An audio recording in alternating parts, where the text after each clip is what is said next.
درود رضوی ایک بے پناہ فضیلت والا درود شریف ہے۔ اولیاء اللہ اور بزرگان دین کا بے پناہ تجربات کا مرکز رہا ہے۔ یہ درود اتنا نوری ہے کہ روحانیت میں تقدیر بدلنے، غم کو دور کرنے اور زندگی میں رحمت کی برسات کے لیے ایک آزمودہ عمل ہے۔ السلام علیکم ایوری ون، میرا نام ہے نور ایس ایم۔ آج آپ لوگ کے ساتھ میں درود رضوی کی فضیلت اور اس کے میریکل ذکر کروں گی۔ ایک بھائی مجھ سے بہت ٹائم سے ریکویسٹ کر رہے تھے کہ درود رضوی کے اوپر ویڈیو بنائیں۔ حالانکہ میں نے اس درود شریف کی فضیلت پہلے بھی ویڈیوز میں بتائی ہے اور کافی زیادہ مشاہدے بھی جو ہیں وہ اس کے ذکر کیے ہوئے ہیں۔ درود رضوی کو میں اسکرین پر مینشن کر رہی ہوں۔ اس کا ترجمہ ہے: یا اللہ اپنے حبیب صلی اللہ علیہ وآلہ وسلم اور ان کی آل پر درود بھیج، جیسے تو خود چاہتا ہے اور جیسے تجھ سے راضی کرتا ہے۔ درود رضوی کی فضیلت ہے کہ جب کوئی دعا رک جائے تو اس درود کے ذریعے اس میں روح ڈال دی جاتی ہے، دعا میں نور بھر جاتا ہے اور قبولیت کے دروازے کھلتے ہیں۔ دوسرا جو اس کا فائدہ ہے وہ یہ ہے کہ روحانی صفائی ہوتی ہے، دل کے اندھیرے، نفرت اور چھپی ہوئی غمگینی جو انسان کو اندر اندر ختم کرتی ہے، وہ تکلیفیں دور ہوتی ہیں، انسان کو سکون ملتا ہے۔ تیسرا جو اس کا فائدہ ہے وہ یہ ہے کہ حلال رشتوں میں اگر برکت ختم ہو گئی ہے، اگر رشتوں میں رکاوٹ ہے یا محبت حلال راستے سے نکاح تک نہیں پہنچ رہی ہے تو یہ درود راستے آسان کرتا ہے۔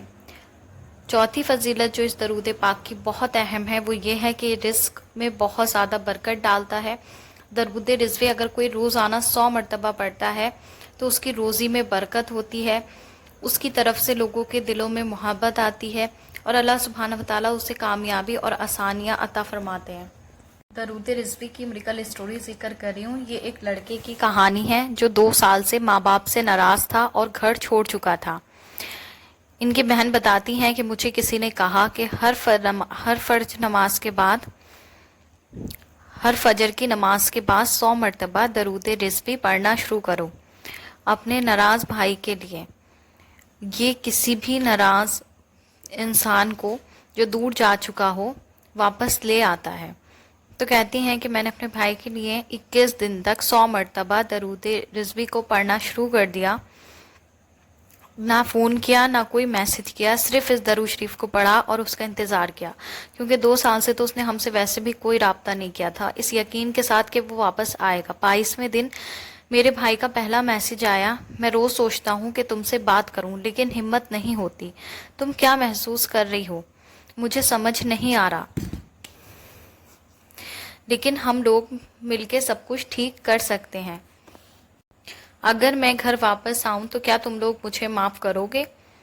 تو کہتی ہے میں سمجھ گئی کہ یہ صرف درود کا کام ہے اور یہ اللہ سبحانہ وتعالیٰ کی سے مانگی گئی دعاؤں کا اثر ہے، درود کی روحانی فریکوینسی ہے جس نے مجھے اس کے دل تک جو تھا وہ رسائی دے دی اور وہ واپس آ گیا۔